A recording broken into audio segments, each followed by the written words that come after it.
D'accord. C'est parti. Ah bon? Ouais. Bon. Mais ça, on a vu les titres. Il y a les métiers. Les métiers.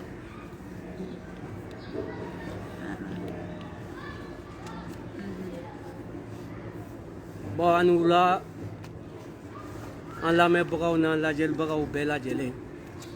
Bi Mariam Dambélé de Bambolo ko. Donc amina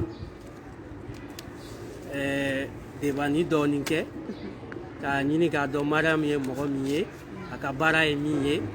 Donc abina doni foigno la. Aya famu. Donc Mariam déjà initié.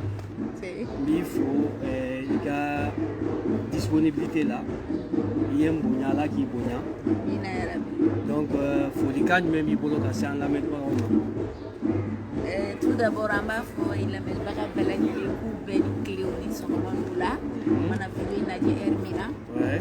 Donc, on va faire merci à Timinandia là.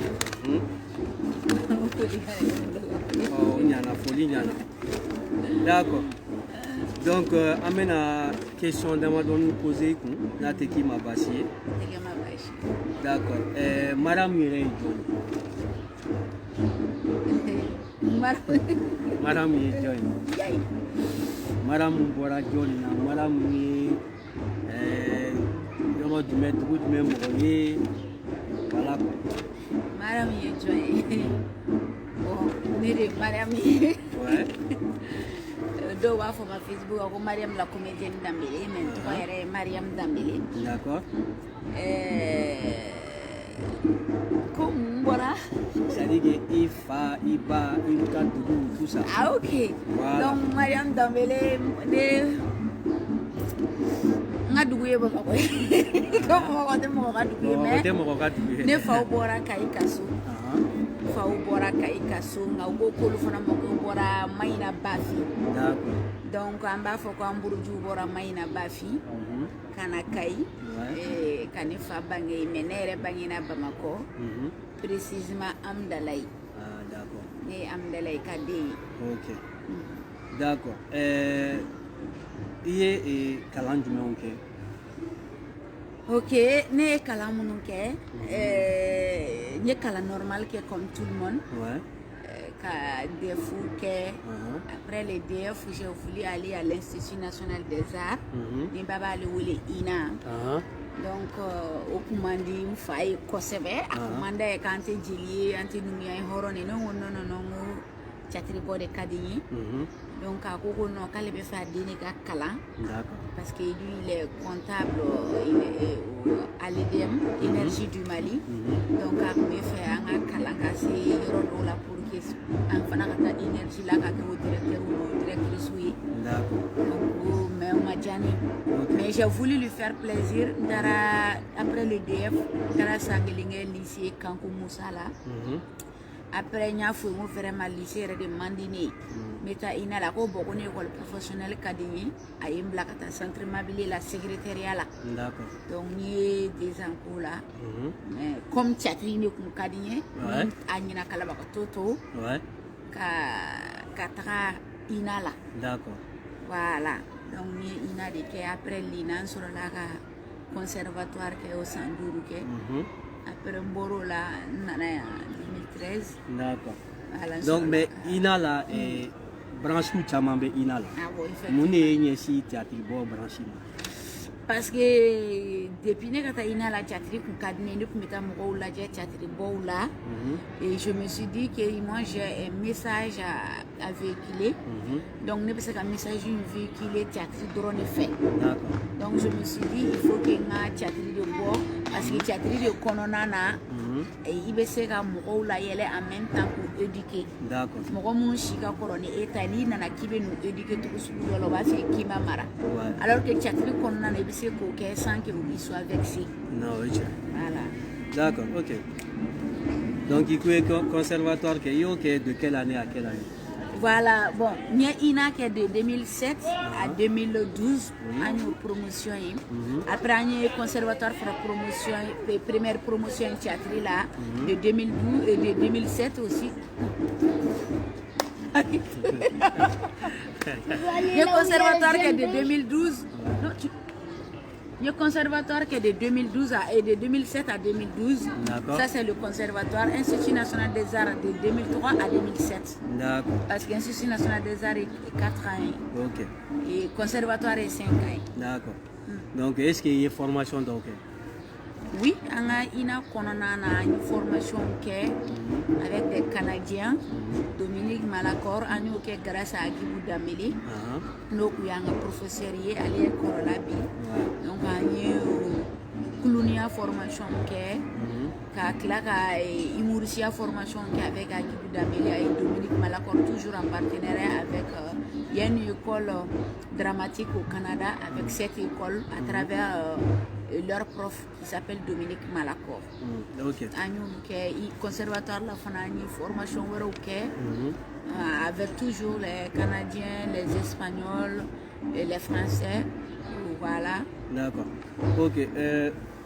Au formation qu'on a là, il y a Géléa de nous, il y a Espérance de nous.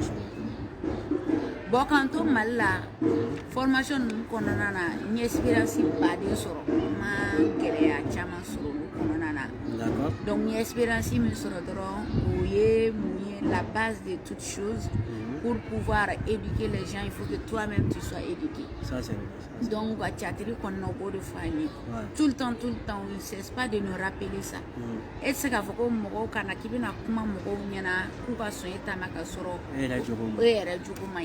donc, du coup, il y a base d'éducation là. Mais en dehors du Mali, il y a une formation de la Burkina, aller en France, il y a un enfant terrible qui a 6 mois de formation. France, tu amènes à ça. Ok. D'accord. Bamako, donc du coup, voilà, tiens là, voilà. Ok. Ani danse formation, nous le faisons à d'accord. Voilà. Ok. Maintenant,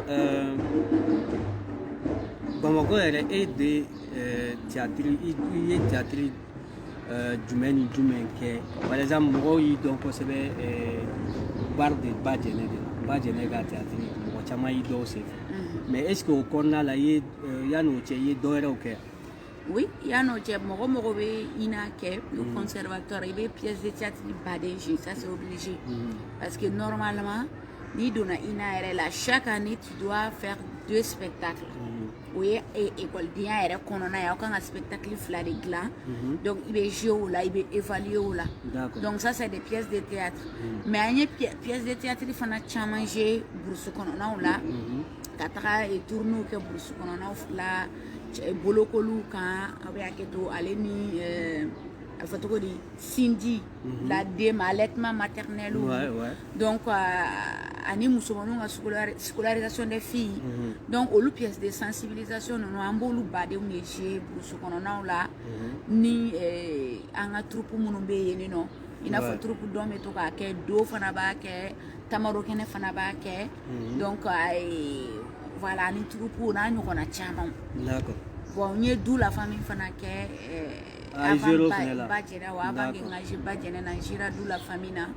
Ça se discute pour mes quais. Donc, ça se discute. Ça se discute des barres d'âme, mais sketch nous bon. Donc, on met tout à jouer au Fanana. D'accord. Maintenant, Badjene, réalisateur, tu veux réalisateur de Bouakar Siribé. Mais est-ce que là, a une affaire sur là? Bon, il y a une façon là, parce que moi, je suis théâtre, domaine ou bien cinéma, domaine où on a une affaire. Le moment où Texi dirait ma kigata, Texi me dirait ma kigata avec un problème d'orika. Donc, tu vas découvrir des choses. Texi nous t'attend là. Donc, après, il est clair à Saraka, j'ai surtout ni joué ni barakadi et il est clair à Saraka, il va jouer. Donc, même souvent, il n'y a droit d'auteur tani. Un comédien ou qu'on ne sera qu'à Gélé à Yoro de sinon un commissaire. Adouara à Chara ou un commissaire. D'accord. Bon, il collègue d'Obo au théâtre qui s'appelle Domon Kino. Donc, il y a un moment dans la carte. Est-ce que tu es bon, Korakedo, Aramadea Taboulola, et artistiquement parlant aussi, Korakedo, parce que Okumba Aounye. D'accord. Donc, ni Domo Gerela, nous on a conservé quand ina la, allez ni animer le grand jeu Kumamina, au plateau, le grand fana. Donc, Femi Banae, comme aéré à photo comme les réseaux sociaux, Ouratila a fallu Kumandala, oui, Palou ni Flon, il a fait Bana bébé, Minetogomina, un bébé Bana. Mais Tarona Okame Bana, Soumima, à boire qu'on démenti et les réseaux sociaux, car il faut à la Fantaya, il a été délaissé, mais Moro Aklibe Bana, Soumina, Otala. Mambala de Walla comme ça. Amina Yarabi. Au terminer encore, Badjene Kofi, est-ce qu'il y a théâtre aujourd'hui? Bon, il faut les grains Bora Kofo. Mais Badjene, grain que la Badjene Kofi. Grain Bora et après Badjene. En fait, Badjene Koyi, depuis 2005, on voulait la Kanata Badjene Jeu. 2005, c'est 2006-2007 là. Il a l'Institut national de Déjeuner. À l'époque, Ousmane Sow de Koubeka, qui est un réalisateur, donc on a badjane chez nous d'amener là. Financement nana jo à ma marché pour se donc on a tout. Faut 2009-2010, Bouakar nana ata. Donc Ousmane Sow qui est scénariste et toujours. Bouakar sur la qui réalisateur. Donc mon boira badjane kalama 2009-10. Nous avons sur badjane kera. Donc on est là où on a gagné Guérin puisque Guérin kera 2005 coffre. D'accord. Voilà. Ok. Bon, 600. Est-ce qu'il y a des lacs à tourner d'eau que Mali là, ani Mali Koka? Ah bon? Il y a tourné d'eau que Mali Koka. Et région on a une fois d'assurer le mal. Quand là à festival au 2009 Togo. Goldon Meta, festival où la Kata Jamano représenté. Avec l'association Laïdou, 2005 tourné, non, 2013 on a tourné là, mais 2005 avec Tobo Gino et Kari Koulibaly, Kari Bokoba Koulibaly qui a tourné, Aleni Karim Togola qui a tourné, donc on a tourné le Fanaké a tourné. Voilà. Ok. On nous fait.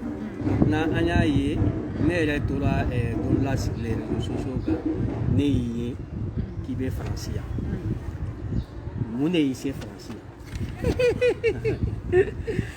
yan yayi mun kɛra sababu ye ka na n'i ye Faransi baara de kɛra sababu ye ka na ne yan ne nana tourner de la 2013 ne tora yan donc i nalen o la i tora yan mun kama e tora yan donc i bɛ baara min kɛ an fɛ yen i tɛ nafa de sɔrɔ a la yen wa o de ye obligé ka to yan pour que ka nafa sɔrɔ a la yan ou bien mun de kɛra sababu ye i ka sigi yan mun kɛra sababu ye ne ka sigi yan o ye vie privée dɔɔni parce que ne bɛ tourner sɔrɔ ka na yan j'avais deux mots furula depuis 2010 donc furula a kun ka di bɛɛ ye kɔɲɔmusolamani ye ka den sɔrɔ ala ma den nɔgɔya n ye joona donc j'ai réfléchi n b'a sɔrɔ du fait que ne cɛ bɛ Faransi ne bɛ Mali la on se voit que une fois par an c'est-à-dire san kɔnɔ an bɛ ɲɔgɔn siɲɛ kelen soit pendant 2 semaines a bɛ na ou 1 mois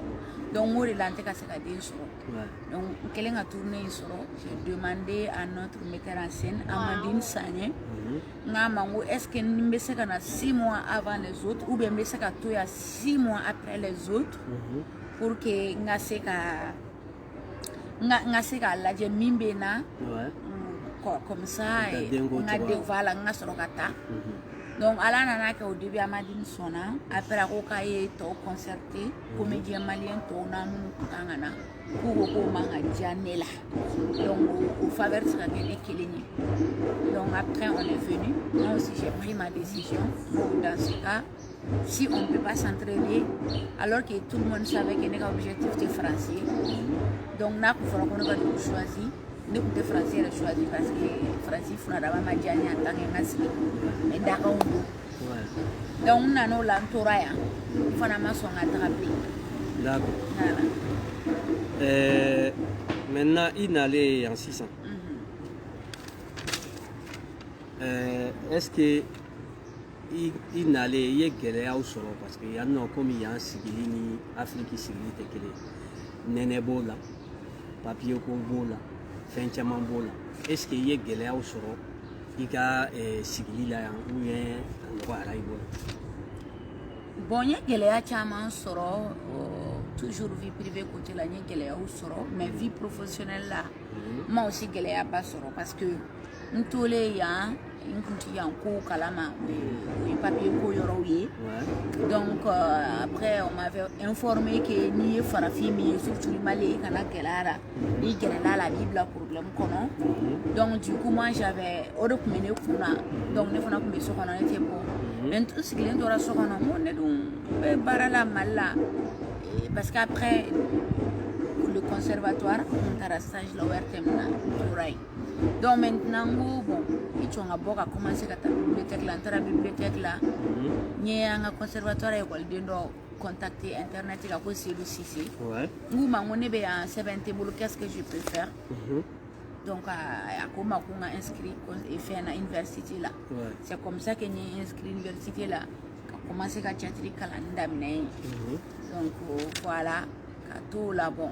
J'ai kalani nous connaît là tout allait bien mais quand une vie privée jonglée puisque nous contoura yanga dene soro kama okumano ko ore gele ya uyen soro au côté là. D'accord. Donc actuellement si ça est théâtre il ka bara et théâtre dans les wa ou yebe bara were ke ani théâtre non fait ou yebe théâtre bon mbe bara ke ware ke me bara were ke no yeka école de kala dem sen fitino maternelle ni élémentaire c'est-à-dire qu'adam na 2 ans et demi à table à 6 ans maternelle donc ouais 6 ans et 5 ans et demi donc à élémentaire de 5 ans et demi 6 ans faut à table à 12 ans 13 ans donc me to kata animation ko lukuna amu de mes cantines kono en même temps be atelier de théâtre ni danse fona ko kuna centre de loisirs là. Donc, nous devons faire. D'accord. Mais est-ce qu'il y a un théâtre différence du même et à quel boulot là a moyen au sera différence mais moyen quoi parce que théâtre l'art est universel en fait. Art domaine que ce soit le théâtre, la musique ou la danse. Il m'a dit que il s'est exercé. Foni y quand il bali ou il langue. Donc pour que ça aller côté bas j'ai qu'à y a mon gars giringa fika fokanya ou kana pour que ça ta spectacle baoula. À part ni kera conteri ali conteri be na foka kanela. Ni to ka fo bamananga na lubeni sikibe donc lila me akan i ka jeu benya mais ou mako be ka histoire fana fam. Donc we kan héros bon ani techniquement on a fait un rôle là technicien le technicien son lumière nous va anye au lisrauka sinon jeu scénique l'artiste ou yere damani ñu ko ci anu bébé ta ñu kona voilà bon ne fengele vene jati mina en fait ici ça mal là génération koron nous chaman tout moi ne ma ko def génération koron et tout cas théâtre ko metu ou venir min ko me ba soro bora par exemple Gimba be français Gimba te akadogon akata fait mal là bon Gimba ka génération nous venait be et tout luka théâtre y tout ni et tout cas concert ko me ka foku vena ni ro ina obe jouer ou y théâtre do blanca la fait akad ça y est né ya ko ni famanama si en génération croix nous devait ka wuli b'olu de ka fɛnw mɛn kuma bɛɛ activité kumaw mɛn kuma bɛɛ mais an ka kɔrɔlen ninnu I tɛ olu ka activité foyi mɛn e yɛrɛ hakilina mun de nana n'o ye. Bon, min nana n'o ye parce que n'an bɛɛ bɛ Afrique an bolo n'an nana Europe de o de ye réussite parce que o de bilala an kunkolo la n'i tora yan tu vas réussir o ye kelen ye filanan ye min ye fana an ka mɔgɔ kɔrɔ minnu bɛ yen n'u bɛ ka kɔrɔ u caman bɛ yen nɔ u tun bɛ taxi sɛbɛn I n'a fɔ Ousmane Sow Mali taxi sɛbɛnna ba théâtre domaine kɔnɔ ani sitcom domaine kɔnɔna na o ye Ousmane Sow ani Agibou Dambélé olu fila bɛ kɔrɔ la donc olu kɔrɔlen min kɛ Ousmane Sow yɛrɛ a tɛ se ka sɛbɛnni kɛ maintenant il fallait préparer une relève mɔgɔ wɛrɛw ka ta minnu bɛ sɛbɛnni kɛ mais ça jeune kura minnu bɛ yen I b'a sɔrɔ sɛbɛnni man d'u ye ka jeu fɛn ɲɛma o de ka d'u ye donc ni bɛɛ kɛra jeu kɛla ye caméra ɲɛma qui va écrire bon mɔgɔ minnu bɛ yen fana n'olu bɛ sɛbɛnni kɛ I n'a fɔ moi j'aime beaucoup écrire ka mɔgɔw bila ka jeu donc depuis Mali la j'avais essayé n nana yan fana n y'a essayé n tun bɛ a sɛbɛn yan ka ci ka taa Mali la I n'a fɔ Dasa ninnu disquette ninnu ale ni Namori Jabate ninnu ni Sekini Tow ne tun b'a sɛbɛn ka taa ani Alima Togo la avant que ale fana ka sankɔrɔ ta tan n delila ka sɛbɛn k'a ci u ma mais en réalité n tun tɛ wari bɛrɛ d'u ma donc n'i tɛ wari bɛrɛ d'u ma e bɛ a bɛ k'u ɲɛna I bɛ ka financement sɔrɔ I bɛ k'u exploiter donc ni dun ma I kɛra sɛbɛnnikɛla ba ye togo o togo n'i ma mɔgɔ sɔrɔ mɔgɔ minnu b'i ka fɛn jouer a tɛ taga ɲɛ donc nafa t'a la donc olu yɛrɛ fana b'a essayer dɔrɔn u yɛrɛ b'u sigi k'u ka expérience kɛ dɔrɔn ka caméra ta ou ka téléphone ta ka improviser ka jouer o de bɛ sanga la sisan ka tɛmɛ mɔgɔ min bɛ taxi sɛbɛn ka tila ka financement ɲini pour que ka comédiens sara donc ni kuma diyara n na n b'a fɔ financement yɛrɛ de tɛ sɛbɛnnikɛlaw bolo bilen k'a fɔ k'u bɛ comédiens ta k'u sara pour que baara ka continuer donc o frein baden fana bɛ yen. O yɛrɛ bolo san yɛlɛma jumɛn bɛ se ka don o kow la san. Yɛlɛma bɛ se ka don a la y a plus de théâtre au Mali yan an ka tiɲɛ fɔ théâtre tɛ yen a bɛ ka tunu a bɛ ka tunu tɛ yɛrɛ n'a a kana digi n dɔgɔninw na ou bien n filan minnu b'a kɔnɔna na n'u bɛ ka humour kɔni bɛ yen nɔ parce que l'humour c'est une branche de théâtre mais théâtre bɔ jɛ tɛ an ka kɔtɛba ninnu tɛ yen non o tɛ yen bilen donc maintenant pour que o ka kɛ il faut que quelqu'un accepte ka sɛbɛnni de kɛ k'a fɔ ne ye dɔɔnin kɛ théâtre bɔla I n'a fɔ Ousmane Sow n'a Agibou y'a kɛ cogo min na c'était des comédiens mais à un moment donné u ko an bɛɛ tɛ se ka continuer comédien in na alors que n'an b'an ka comédien in kalan na an bɛɛ bɛ a kalan kɛ sɛbɛnni bɛ kɛ cogo min na donc maintenant ne bɛ accepter ne bɛ na caméra kɔfɛ n bɛ mɔgɔw bila olu bɛ jouer donc n bɛ se jouer min na n b'o don u la u bɛ jouer donc maintenant olu fo mɔgɔ de ka sɔrɔ min bɛ sɛbɛnni kɛ et puis a financement ka sɔrɔ ka mɔgɔ denmisɛnninw ka na u ka sɔn k'a jouer fana u b'i to en plein travail dɔrɔn k'u ka muruti u bolo wari b'i bolo I bɛ k'a bila poche kɔnɔ I bɛ k'i ban k'u sara. sisan conseil jumɛn b'e bolo ka di génération kuraw ma o kɛwale ninnu. conseil min bɛ ne bolo dɔrɔn ne b'a fɔ génération kuraw ye ko il faut que an ka Mali théâtre lawuli kura ye Mali théâtre tɛ se ka lawuli kura ye ni si on n'accepte pas de travailler ensemble de collaborer ensemble I b'a sɔrɔ dɔ bɛ yen ale bɛ se sɛbɛnni na ou bien sɛbɛnni de ka d'a ye hali n'a sɔrɔ comédien don à la base a comédien in jouer t'ale minɛ donc aw ka accepter ka collaborer n'a tigi ye ka temps d'a ma au moins 1 an 2 ans d'a ma aw bɛ collaboration kɛ aw yɛrɛ b'a dɛmɛ ka taa financement ɲini ni financement sɔrɔla aw ka baara fili bɛ kɛ mais u bɛ collaboration daminɛ 6 mois 1 mois 1 an dɔrɔn u bɛ fara ɲɔgɔn na parce que financement tɛ yen ou bien ni financement sɔrɔ commencera ka sɔrɔ mɔgɔ min tun bɛ k'u diriger n'o tun bɛ ɲɛfɛ u b'a fɔ ko non k'u bɛɛ de ɲɛmɔgɔ ye sisan donc jɛkulu dun kɛra cogo o cogo il faut accepter ka dɔ bila ɲɛfɛ ale k'aw fɛnw kɛ aw ka jɛ ka baara kɛ donc o conseil de bɛ ne bolo ka jɛ ka baara kɛ ka conseil min bɛ n bolo ka di état fana ma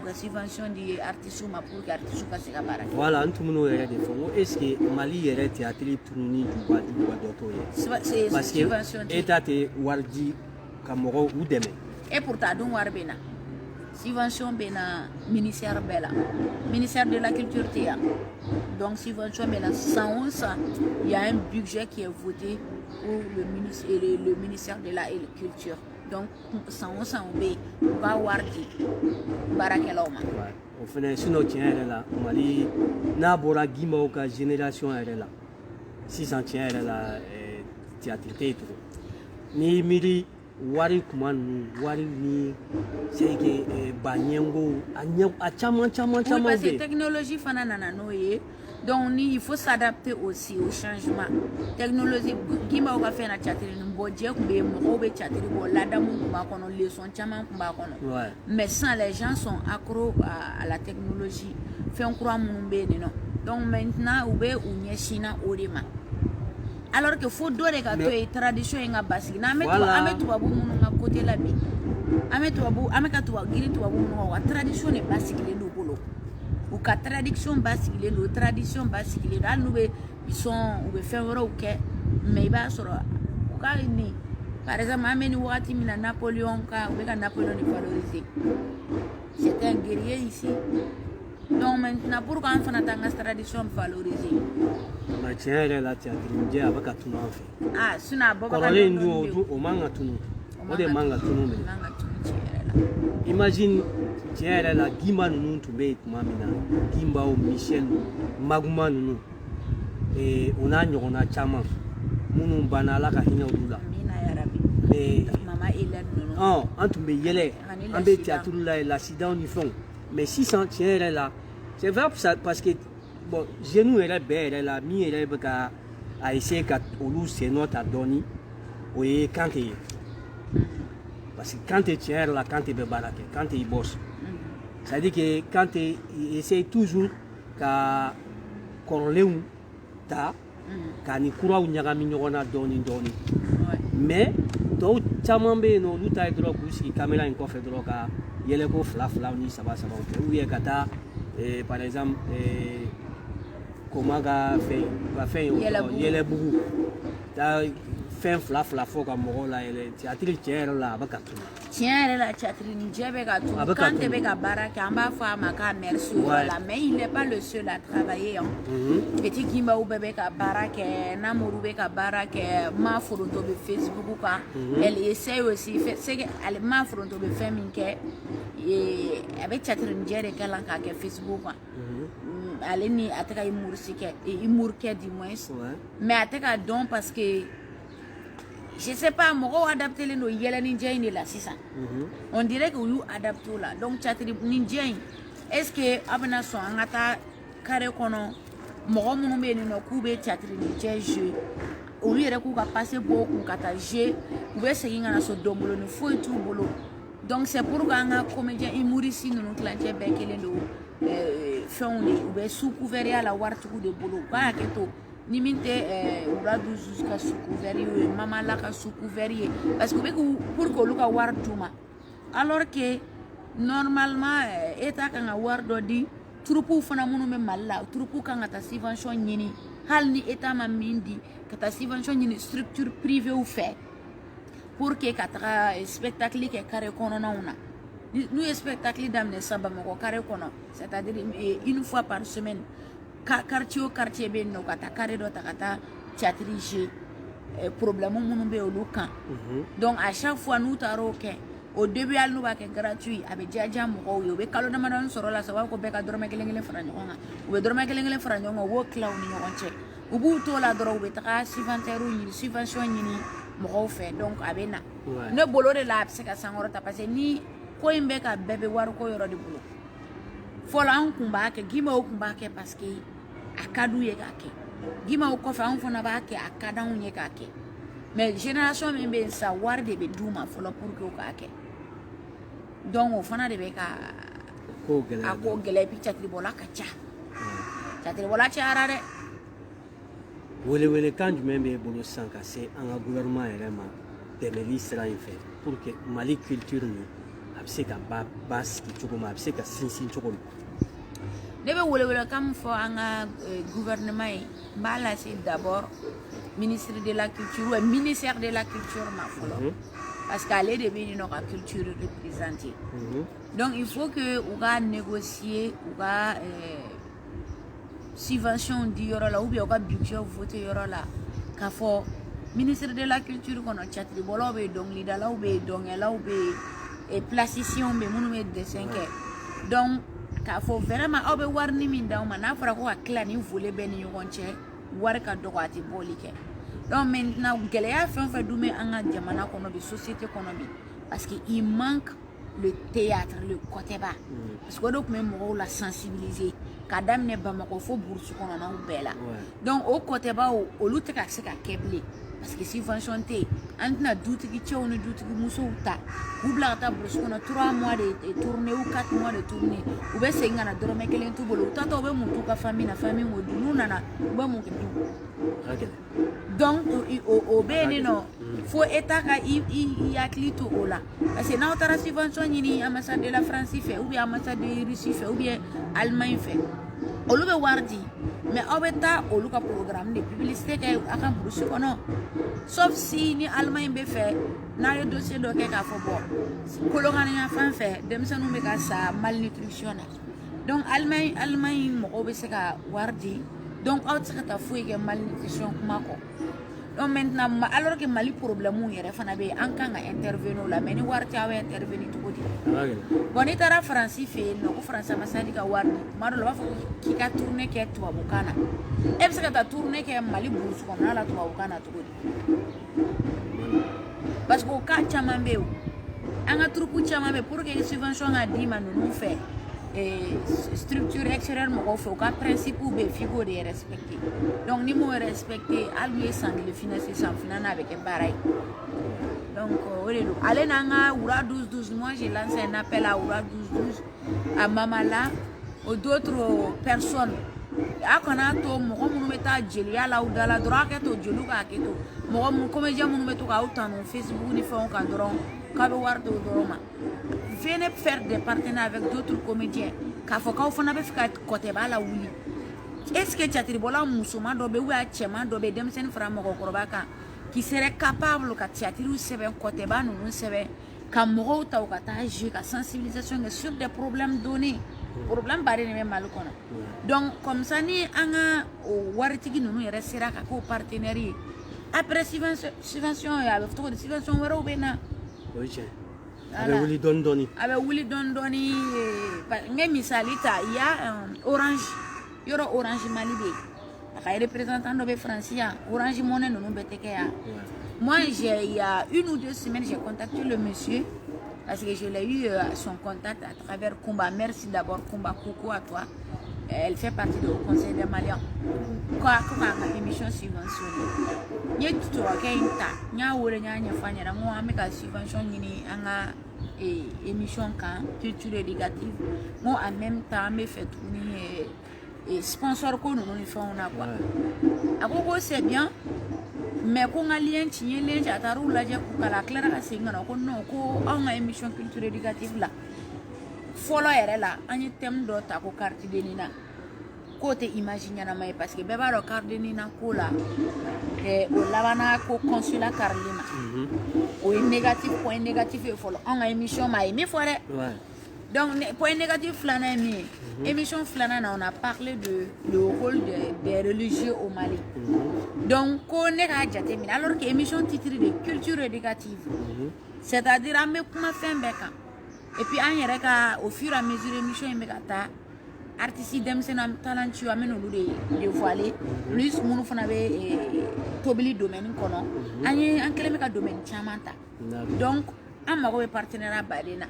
Le monsieur il dit bon le domaine kono tout de suite Orange va à domaine de cité il a fait domaine mon fort à do sélectionner au là quoi que tout de suite na émission ko doron cadron et il nous donne tout de suite au logo ka de notre émission mais qu'on est à blanc on a nous le logo de la émission nyama 5 fois on a subvention mais ka bolu de coup abena foko problème be religieux be na foko le commande ou bien Orange ta en otage ka foko Orange be ka émission de soutenu émission mi be ka kuma religieux ka non donc ko au moins au luka imagine a tilara ko carte d'identité ko la olu ko défendre ko di o tara ke Mali consulat Chili la donc du coup olu mana ta tukuni gouvernement malien fana ben olu attaquer k'a fɔ bon aw bɛ ka taa mɔgɔ minnu subventionner olu de bɛ nana pardon fɛn jiginna ɲɛ na olu de bɛ ka na yɔrɔ ci la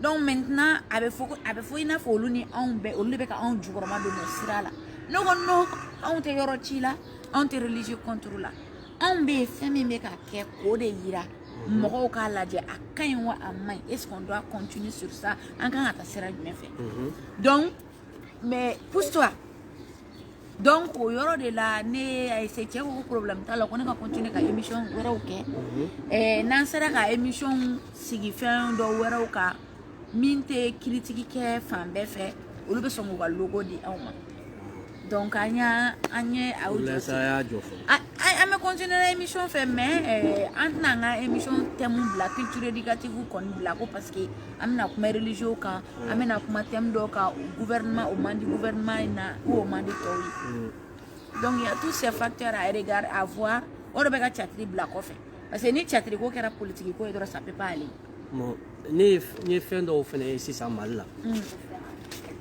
a bɛ komi an ka catiribɔlaw tɛ balo ka catiribɔ la oui par exemple an ye cɛkɔrɔba in tɔgɔ yɛrɛ bɔra kɔnɔ an y'o fɔlɔ ta ye fo mɔgɔw y'o dɛmɛ ka fo mamalaya so promesse ta ye je sais pas a tɔgɔ yɛrɛ bɔra kɔnɔ Setigi Kulibali Setigi façon tɛ yan o ani Baɲɛngo fɛnɛ ta kɛra kɔsa in na bon i yɛrɛ ye da magara Zana ta la ko Zana ko sɛgɛn de b'a la dɔrɔn ni soutien t'a la i m'a faamu donc ça veut dire que bibi in na an ka n m'a fɔ génération kura parce que génération kura ninnu olu bɛ dɔɔni sɔrɔ u yɛrɛ mais mɔgɔ kɔrɔ minnu bɛ yen a bɛ komi olu tɛ balola u ka baara la bi u ka catiribɔ la bi parce que kuma daminɛ na ne k'i ma n ko droit d'auteur t'an ye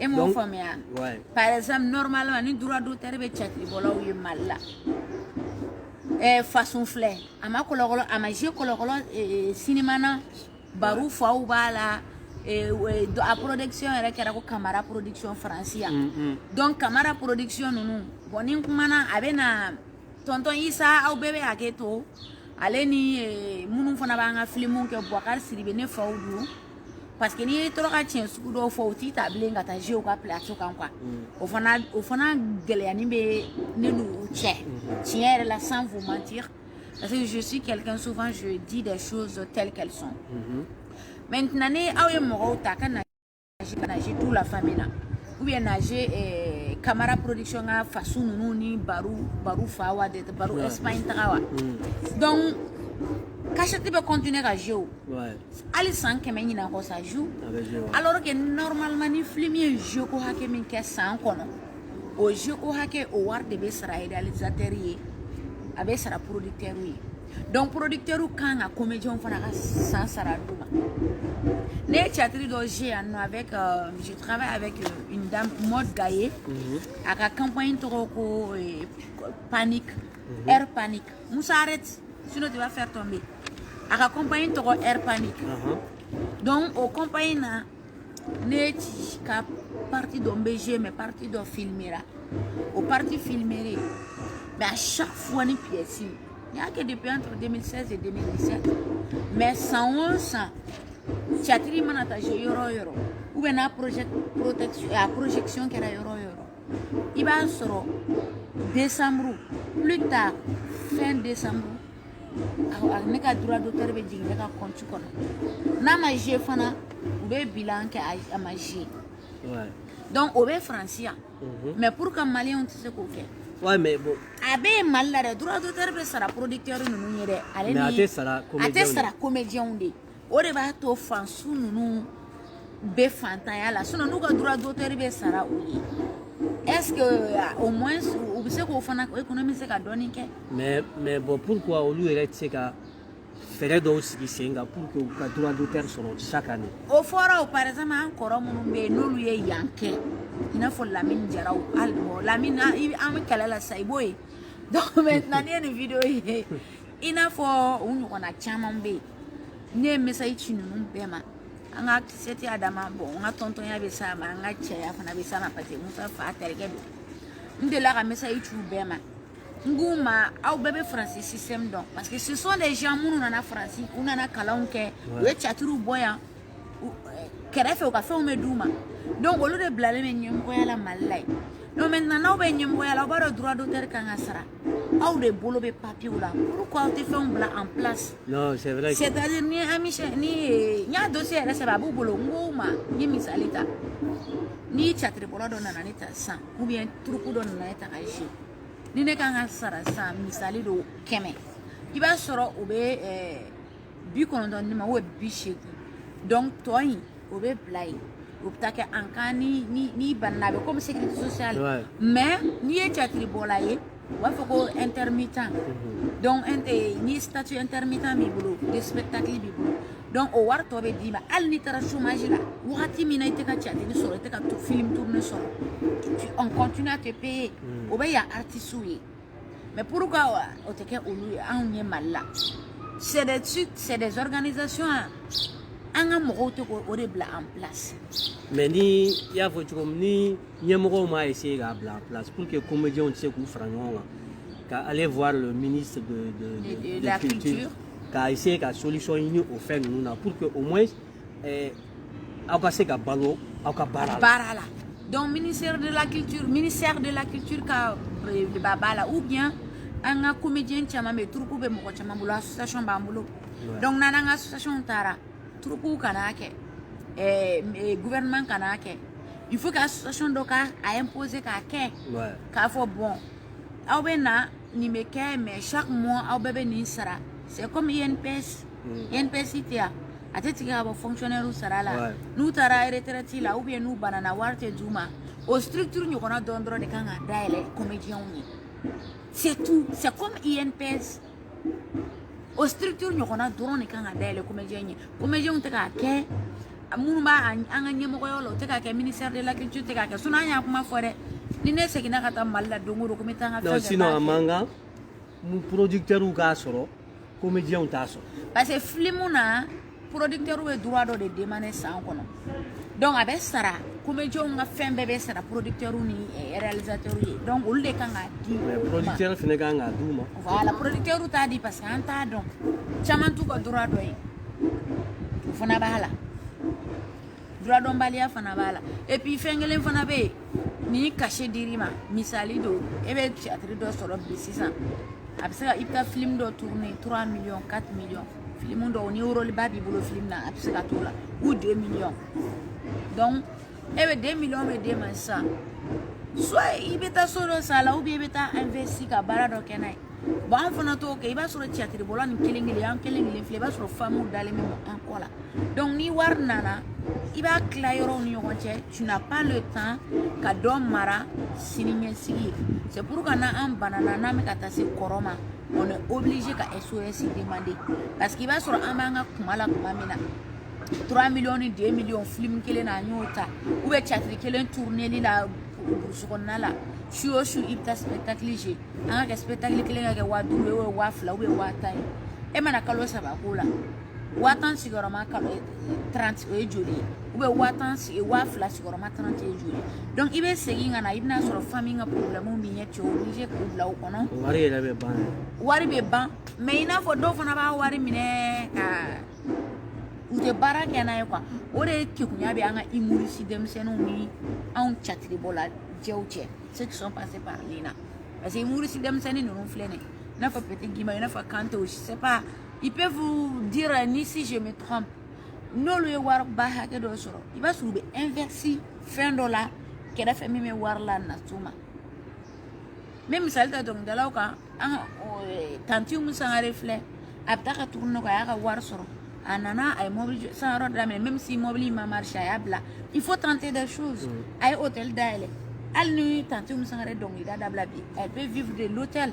revenu hôtel bɛ revenu mun sɔrɔ musow ka nakɔw bɛ yen bon o fana bɛ anw ka catiribɔlaw jɛ k'a fɔ n taara tournée kɛ n ye nin wari sɔrɔ n bɛna fɛn dɔ dayɛlɛ n'a ye comme ça ni tournée tɛ n bolo wagati mun na n dabalo bɛ b'o la n ye tournée wɛrɛ sɔrɔ Mbo dabalo bola ko war do franga jiko kunka on banime ko Europe ya no master baw fore tante mo ko mun bolo no be tourner ke mais ba sur artiste ni ata keme o keme artiste bi kono tombe avec a barake en même temps avec a arake parce que ari loisir de lo bolo ya nous nana sambala nyon wulula ka fo tante bolo ka tourner ke ou be démission rendu tout ka tourner ke parce qu'ils savent que faut que tu minke ça au tourno là donc nous tourno que 5 ans 10 ans on a économie mi soro ou yere buka boîte de production d'aile ou yere buka femero d'aile donc au entrepreneuriat sugu de beka on artiste fana je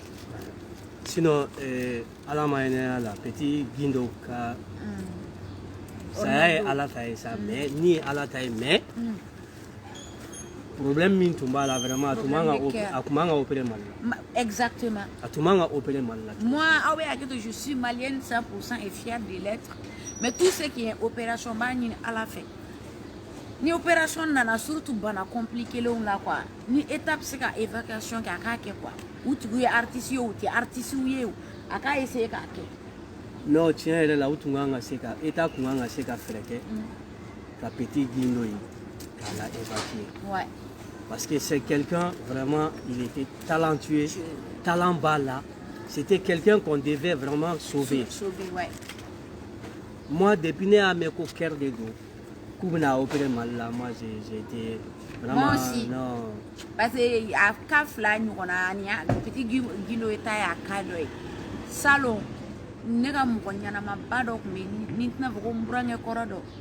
Allez, faire opération. Moi, je l'ai dit tout de suite, nous avons mal là. C'est pas parce que nous avons mal médecin.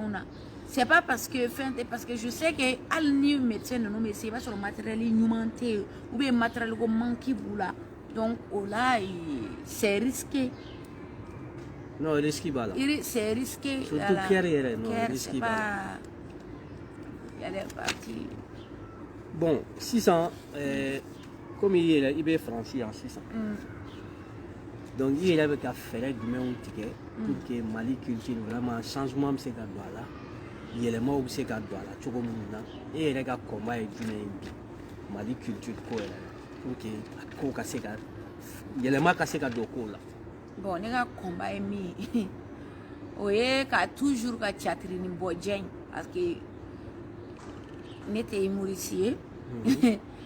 Chakri ni boje ni kadmi anga kote ba no ne olu de kalanke kosebe ali francia jar no de ke qui est théâtre forum voilà donc olu de kadien donc mais il fait mon blanc en place comme il y a photo comme au début 2003 2005 ani canadien ni barake au sein fait un professeur Agibou Damele troupe Tamaro Kenesi donc ne n'allait depuis 2013 n'y a essayé l'association civile donc n'y a bouillant dans un professeur au coran Ousmane Souma son mime sévénique parce que Ousmane Souma a dit Mali a besoin de toi Mariam parce que théâtre Kanoumi la art domaine art Kanoumi la Canado français donc il m'a boudé hein, pendant des années parce que son objectif que je sois au Mali et moi mon objectif aussi c'est ça donc maintenant n'y a qui vous n'y a qui beaucoup n'y a association et qu'on a Tamaro Kene Tokodi ama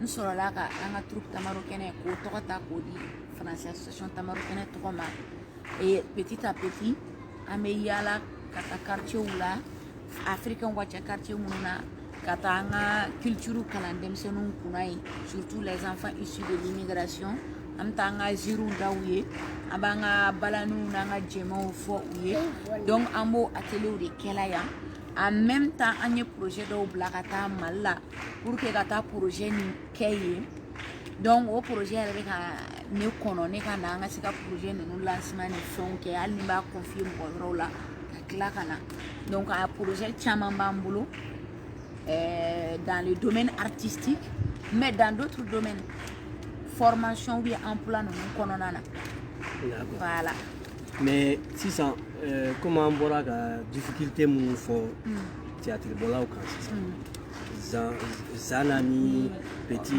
Ronaldo donc si ça n'est la bolo ça a essayé la solution du même ni degun sera aw baarakɛ ɲɔgɔn min ma a bɛ se k'o dɛmɛ cogo min na est-ce que aw ye solution dɔw ɲini olu la. Solution proposée len bɛ yen n bɛ segin o de kan mais ni ne kɔni seginna ka taa Mali la parce que si ni tora n'i ye fɛn fɔ i kɔrɔma ɲɔgɔnw ye parce que à l'époque an bɛ INA kɛ tuma min na mɔgɔ minnu b'i ɲɛ i nana catiri domaine kɔnɔ ou INA la ka mɔgɔ minnu to i ɲɛ i kan k'olu bonya hali n'i bɛ na fɛn dɔ kɛ i b'a bonya da o kɔrɔ quoi o kɔrɔ tɛ k'i ye fugari ou k'i t'i ka fɛn dɔn ça n'a rien à voir donc an y'a bonya da la minnu kɔrɔ k'a bonya adamaw kɔrɔ k'a bonya da mɔgɔ caman kɔrɔ n ko pour que u t'a bila fɛn dɔ bila en place an ka artiste kɔrɔba fara denmisɛnnin kan ni en cas d'urgence u ka se ka furakɛ ou bien wari dɔ ka se ka ta k'a d'u ma ka fɛn kɛ u si tɛ ka kala don u ɲina ka bɛn n'a ye tout simplement ko c'est compliqué au Mali n'i y'a fɔ a tɛ taga cotisation kɔ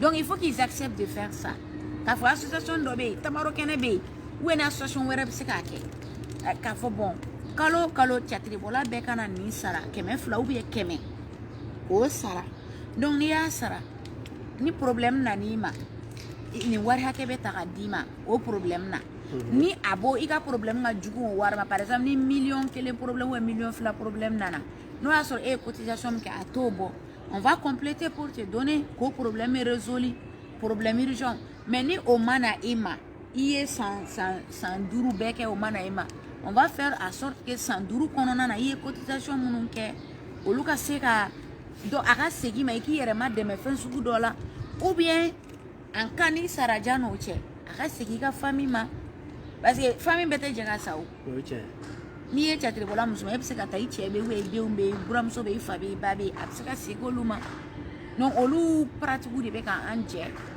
moi je suis quand même décidé